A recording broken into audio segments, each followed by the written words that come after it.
student, how are you? In this video, we will cover the remaining topic of chapter 1 of the microeconomics. So let's start.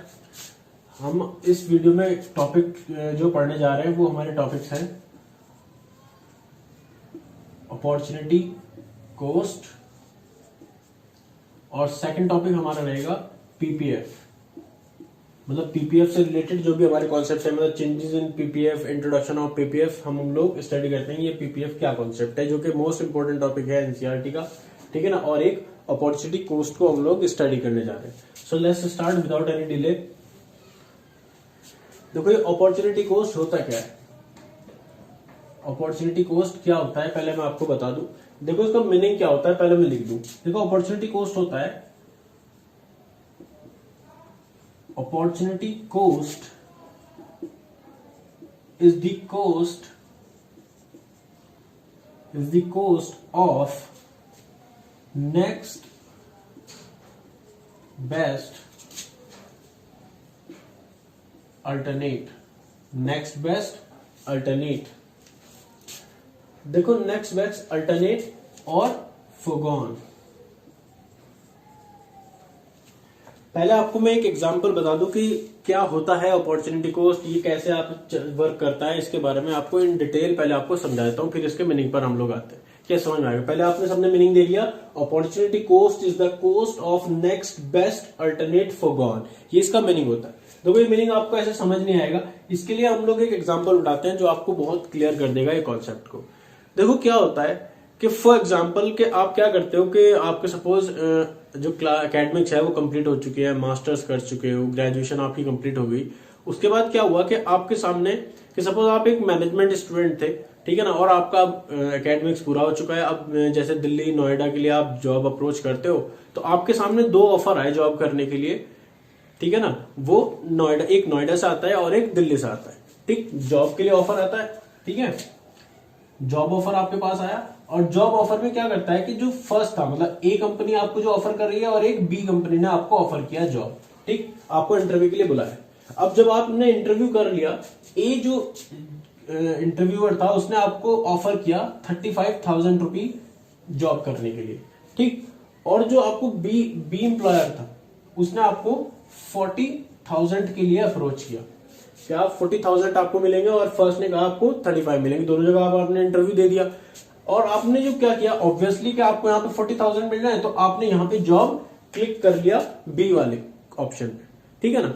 अभी question आता है कि suppose कि ये वाला option आपके पास से होता ही नहीं, ये ऑप्शन आपके पास था ही नहीं, तो किस ऑप्शन पे आप जाते कि यहां से आपको कॉल आई और आप इसी के लिए अप्रोच करते 35,000 के लिए, ठीक।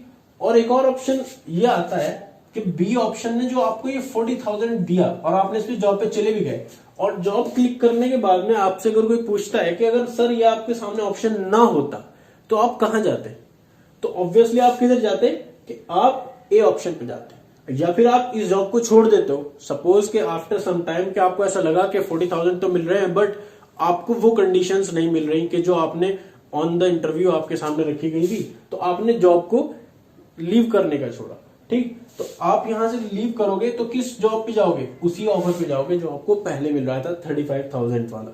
इट मीन्स दैट कि जो अगर ये ऑप्शन आपके सामने है, इस ऑप्शन का नेक्स्ट बेस्ट अल्टरनेट ऑप्शन कौन सा है आपका, 35,000 आपका नेक्स्ट बेस्ट अल्टरनेट है। और क्योंकि आप प्रेजेंट में किस ऑप्शन पे वर्क कर रहे हो, 40,000 वाले पे, तो ये कैसा हो गया आपका, पास्ट हो गया। पास्ट मीन्स कि आप इसे सेक्रीफाइस कर चुके हो, अब ये एक कॉस्ट बन चुका है, मतलब आपने इसे छोड़ दिया। इसीलिए कहा जा रहा है कि अपॉर्चुनिटी, दोनों अपॉर्चुनिटी है, ठीक। Opportunity cost is the cost of, कि कैसी कॉस्ट है कि जो आपने पे किया है, कि मतलब ये छोड़ा है तो एक पेमेंट ही हुआ है कि एक कॉस्ट पे किया है इस जॉब को पाने के लिए, कि आपने इसको लीव किया है, ठीक। ऑफ द नेक्स्ट बेस्ट, कि अगर ये ऑप्शन नहीं है तो नेक्स्ट बेस्ट अल्टरनेट कौन सा है, अल्टरनेट ऑप्शन मतलब एक ऑप्शन कौन सा है, 35,000 वाला ऑप्शन था जो कि पास्ट में आप छोड़ के आ गए हो। ये इसका मीनिंग होता है अपॉर्चुनिटी कॉस्ट का। I hope you have clear the concept. एक बार आपको और थोड़ा बताता हूं कि अपॉर्चुनिटी कॉस्ट वो कॉस्ट होती है कि जो पास्ट में आप एक ऑप्शन सेक्रीफाइस करके आते हो या फिर क्लिक कर जाते हो दूसरे ऑप्शन पे, जिसको छोड़कर, जिसको लीव किया है आपने ऑप्शन को, उसको आप अपॉर्चुनिटी कॉस्ट कहते हो, जो आपने छोड़ दिया। मतलब 35,000 वाली जॉब एक अपॉर्चुनिटी कॉस्ट है, किसके लिए? इस जॉब के लिए। ठीक है, तो इसी कॉन्सेप्ट से रिलेटेड आप एक अनदर कॉन्सेप्ट भी पढ़ते हो, यहां पर देख लेते हैं वो ऑप्शन क्या है। वो कॉन्सेप्ट होता है आपका पीपीएफ। अब ये पीपीएफ क्या है? देखो, पीपीएफ को हम डिटेल में पहले बता दूं, इसका मीनिंग क्या होता है। पीपीएफ होता है प्रोडक्शन पॉसिबिलिटी फ्रंटियर। फ्रंटियर, इसको आप कर्व भी बोलते हो। इट मीन्स कि ये पीपीएफ भी कहलाता है और पीपीसी भी कॉन्सेप्ट कहा जाता है। प्रोडक्शन पॉसिबिलिटी फ्रंटियर और प्रोडक्शन पॉसिबिलिटी कर्व भी इसको कहा जाता है। अब देखो, ये कॉन्सेप्ट बेसिकली है क्या, इसके लिए भी आपको डायरेक्टली एक एग्जांपल पे अप्रोच करनी पड़ेगी, जो आपको डायरेक्टली समझा देगा कि पीपीएफ क्या होता है, कि आपको कंप्लीट समझ में आ जाएगा विद एन एग्जांपल। देखो, इसके लिए हम एग्जांपल उठाते हैं कि देखो, सेकेंड वर्ल्ड वॉर, सपोज एक एग्जांपल उठाते हैं हम कि सेकेंड वर्ल्ड वॉर का एक एग्जांपल लेता हूं, सेकेंड वर्ल्ड वॉर का। ठीक, सेकेंड वर्ल्ड वॉर में क्या हुआ? देखो, आप की जो कंपनीज हैं, जो पूरे वर्ल्ड लेवल पे कंपनीज वर्क कर रही थी, वो क्या कर रही थी? देखो, वॉर चल रही है और वो की वर्ल्ड वॉर चल रही है। ठीक है ना, वर्ल्ड वॉर में सारी कंट्रीज इसके अंदर इंक्लूड होंगी, इंटरेस्टेड होंगी वर्क करने। मतलब कुछ कंपनीज एक तरफ से वर्क कर रही होंगी, कुछ कंट्रीज की तरफ से, और अदर कंपनीज कुछ अदर कंट्रीज की तरफ से वर्क कर रही होंगी। ठीक है ना, और कंपनीज के पास क्या वर्क रिमेनिंग था? वेपन्स बनाने का, बुलेट्स बनाने का, क्योंकि ज्यादातर डिमांड किसकी थी मार्केट में? जो वॉर वेपन्स होते हैं, बुलेट्स हो गई, इस तरह के प्रोडक्ट बनाने की ज्यादा डिमांड थी मार्केट में।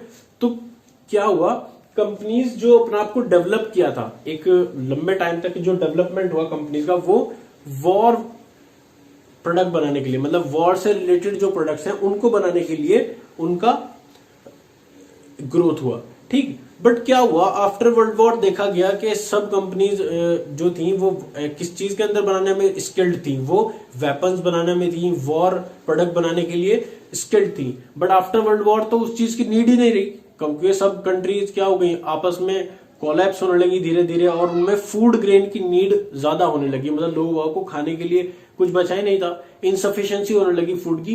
तो कंपनीज को ये आपस में डिसाइड किया कंपनीज ने, भाई देखो, अब क्या है कि अब वॉर तो है नहीं, और बुलेट्स हम लोग नहीं बना सकते, अब हम वॉर वेपन्स वगैरह कुछ नहीं बना सकते, ना उन मार्केट में बिकने वाले।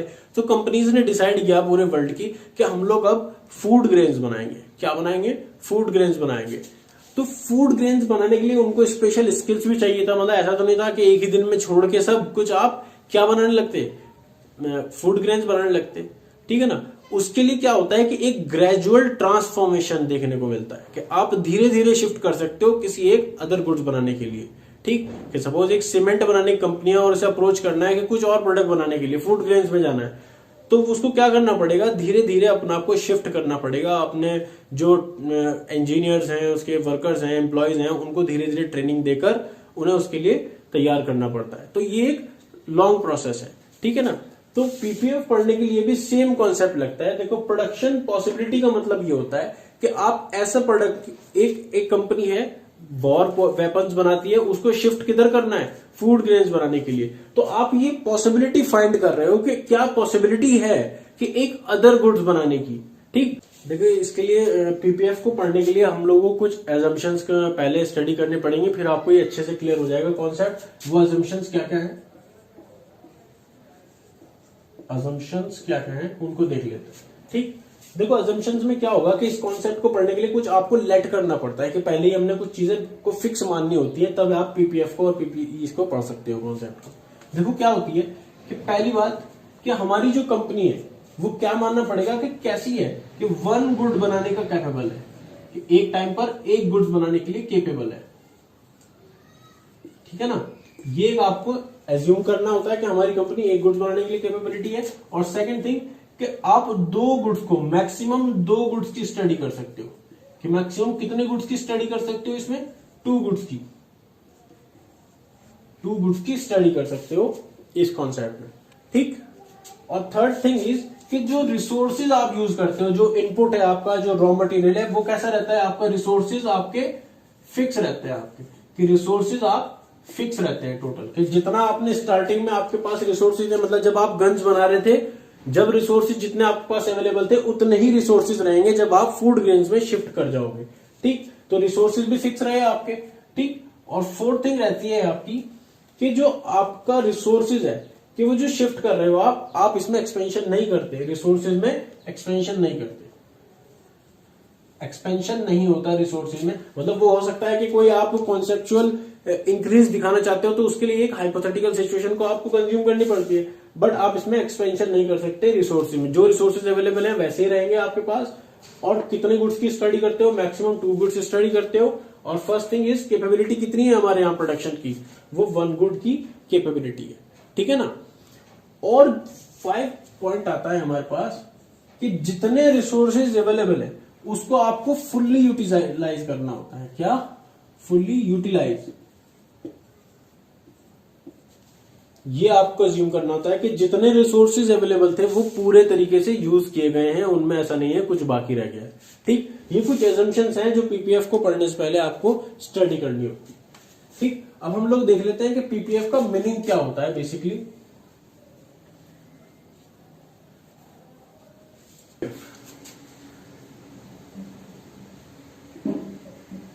मीनिंग ऑफ पीपीएफ या फिर पीपीसी, ठीक है ना। देखो उसका मीनिंग होता है graphical representation of possibility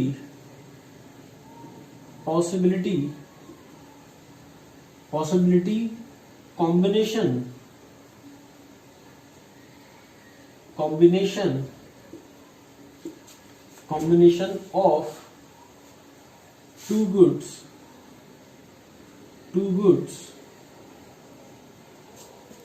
that can be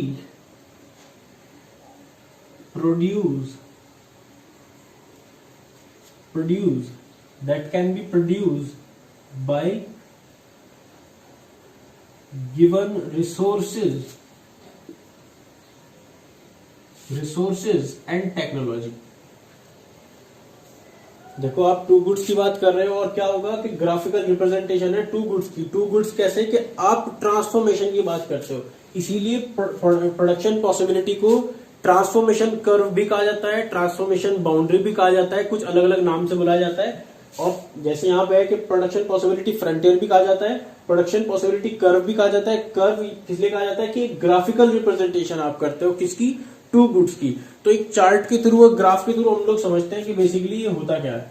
ठीक है ना, क्या आपको ज्यादा क्लियर हो जाएगा ग्राफ के थ्रू और एक चार्ट के थ्रू। देखो मैं एक चार्ट बना रहा हूं यहां पे, ये होता है एमआरटी।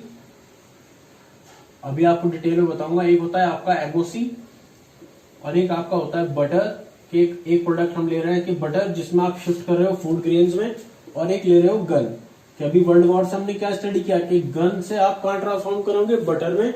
और यहाँ पे आप सीरियल नंबर्स ले रहे हो। ठीक, केसेस कैसे है आपके कि कितने नंबर ऑफ केसेस ले रहे हो आप, नंबर केसेस। ठीक, सपोज एक केस लेते हैं हम ए और एक बी और एक सी और एक डी केस लेते हैं। ठीक, 4 केसेस लेते हैं। 4 केसेस को अलग अलग कैसे आप शिफ्ट करते हो वो हम लोग देख लेते हैं। कि सपोज आप स्टार्टिंग में गन्स कितनी बना रहे थे? 20 यूनिट्स आप गन्स बना रहे थे, या कह सकते हो आप 21 यूनिट्स आप गन बना रहे हो। सेकेंड टाइम आपने रिड्यूस होकर कितना हो गया? 20 यूनिट्स आप रिड्यूस कर देते हो। फिर आप 18 पे शिफ्ट कर जाते हो और उसके बाद आप कितने पे शिफ्ट कर जाते हो? 15 पर शिफ्ट कर जाते हो। ये आपका रिडक्शन है किसी भी प्रोडक्ट को लीव करने का। हम लोग क्या कर रहे थे? एक प्रोडक्ट को बनाना छोड़ रहे थे और दूसरे प्रोडक्ट में ट्रांसफॉर्म कर रहे थे। यही तो पीपीएफ है हमारा। ठीक है, अभी क्या होगा कि आप जो बटर बना रहे हो कि स्टार्टिंग में क्या किया आपने? कोई शिफ्ट नहीं हुआ। सेकंड टाइम आपका 1 शिफ्ट मिला और फिर 3 और ठीक 1 बाय 1 आप, मतलब कहने का है बटर में आप शिफ्ट कर रहे हो। ठीक है, और एमओसी क्या होता है और एमआरटी क्या है, पहले मैं आपको मीनिंग बताता हूं। देखो अपॉर्चुनिटी कॉस्ट अभी आपने डिटेल में पढ़ा, तो इसी का मार्जिनल पार्ट आपका अपॉर्चुनिटी कॉस्ट रहता है।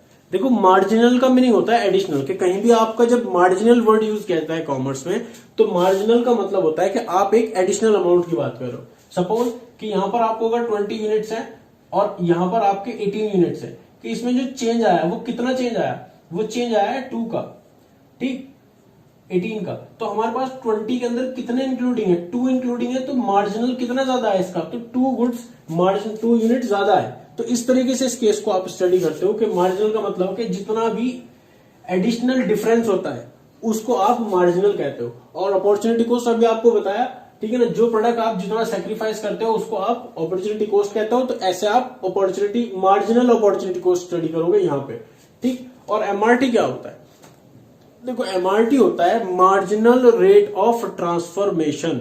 रेट ऑफ ट्रांसफॉर्मेशन का मतलब है कि आप एक रेशो की बात करोगे। रेशो कैसा, कि देखो गन्स और बटर का, कि गन और बटर का जो रेशो होगा वो आपका रेट ऑफ ट्रांसफॉर्मेशन, कि जो आप गन से बटर में ट्रांसफॉर्म कर रहे हो उसका रेशो क्या है, तो वो आपका रेट ऑफ ट्रांसफॉर्मेशन हो गया। और एम से आपको पता ही कि मार्जिनल कि एडिशनल जो रेशो आपका चेंज आ रहा है उसको आप स्टडी करते हो, ठीक। तो फर्स्ट केस में तो कोई चेंज आया नहीं, बटर में आपने ट्रांसफॉर्म नहीं किया, तो आपका एमओसी भी कुछ नहीं होगा और एमआरटी भी 0 ही रहेगा, ठीक। और यहां पे कितना चेंज आया कि आपने गन बनाना लीव किया, 1 यूनिट से आपने लीव किया, ठीक। और यहां पे कितना लीव किया सेकंड टाइम, कि आप 20 से 18 पर शिफ्ट हो गए, तो -2 आपका रिड्यूस हुआ है गन्स बनाना। जो प्रोडक्शन आपने लीव किया है वो 2 यूनिट लीव किया है, और नेक्स्ट टाइम कितना लीव किया आपने, 3 यूनिट आपने बनाना लीव किया, ठीक। और यहां पे कितना एडिशनल, ऐसे ही बटर का केस है कि एडिशनल बटर कितना है आपका, कि 1 यूनिट प्लस है, और यहां पे कितना प्लस हुआ है, कि +1 हुआ है, कि मतलब 1/1 का चेंज आ रहा है। आपको बताया था ना स्टार्टिंग में मैंने कि जब आप नया प्रोडक्ट बनाते हो तो उसमें एक ग्रेजुअली आप उसको सीखते हो, तो इसलिए 1/1 एडिशनल इसलिए है कि आप एक धीरे धीरे इसको बनाना सीख रहे हो, क्योंकि कंपनी इसके लिए स्किल्ड नहीं है कि नया प्रोडक्ट को कैसे फेस करना है, कैसे इसकी सिचुएशन रहेगी, ठीक है ना। तो आप नया नया बना रहे हो तो इसलिए 1/1 आप इसमें चेंज करते हो, बट लीव करना आसान है, कोई इसमें चेंज तो नहीं करना, तो आप इसको मोर देन 2 और मोर देन 3 क्वांटिटी भी आप चेंज कर सकते हो, मतलब after that cases it can be increase, ठीक है ना। और रेशो कैसा, देखो यहाँ पे 1 रेशो लीव किया, तो 1 गन आपने लीव किए, और कितना एडिशनल कितना किया आपने बटर में यहां पर इस केस के अंदर, तो ये आपका 1 बटर आपने इंक्रीज हुआ है, ये आपका मार्जिनल रेट ऑफ ट्रांसफॉर्मेशन हो गया कि 1 गन आपने लीव की है और 1 बटर आपने बनाना स्टार्ट किया, तो ये आपका एक रेशो हो गया, इसको आप एमआरटी बोलते हो, ठीक। एज इट इज यहाँ पे आपने सेकंड टाइम कितना हुआ, 2 गुड्स को लीव किया, तो आपका एडिशनल कितना है, 2 गन आपने लीव की बनाना, क्योंकि आप मार्जिनल का केस पढ़ रहे हो, एडिशनल का, ठीक। 2 गन बनाना लीव किया, और बटर तो एक ही एडिशन है, तो इसलिए यहाँ पे 2:1 का रेशो रहेगा। As it is third time कितना है कि आपका 3 गन आपने बनाना लीव किया, और बटर 1 एडिशनली है, 3 हुआ है, 2 था ना पहले, तो एडिशनल हुआ है, तो इसलिए रेशो इसका सेम रहेगा। तो ये आपका एमआरटी कहलाता है। और ये आपका एमओसी कैसे होगा, कि यहाँ पे 1 लीव किया तो आपका 1 होगा, सेकेंड टाइम 2 लीव किया तो 2 आपका अपॉर्चुनिटी कॉस्ट रहेगा, और थर्ड टाइम 3 लीव किया तो आपका 3 क्या होगा, ये आपका एमओसी है, कि जितने अमाउंट आप लीव कर रहे हो, सेक्रीफाइस कर रहे हो अपॉर्चुनिटी को, वो आपका एमओसी कहलाएगा, मतलब पास्ट गुड्स का, ठीक। ये एमओसी है और ये आपका एमआरटी है। अब एक ग्राफ के थ्रू समझ लेते हैं बेसिकली कॉन्सेप्ट होता क्या है, ठीक है ना।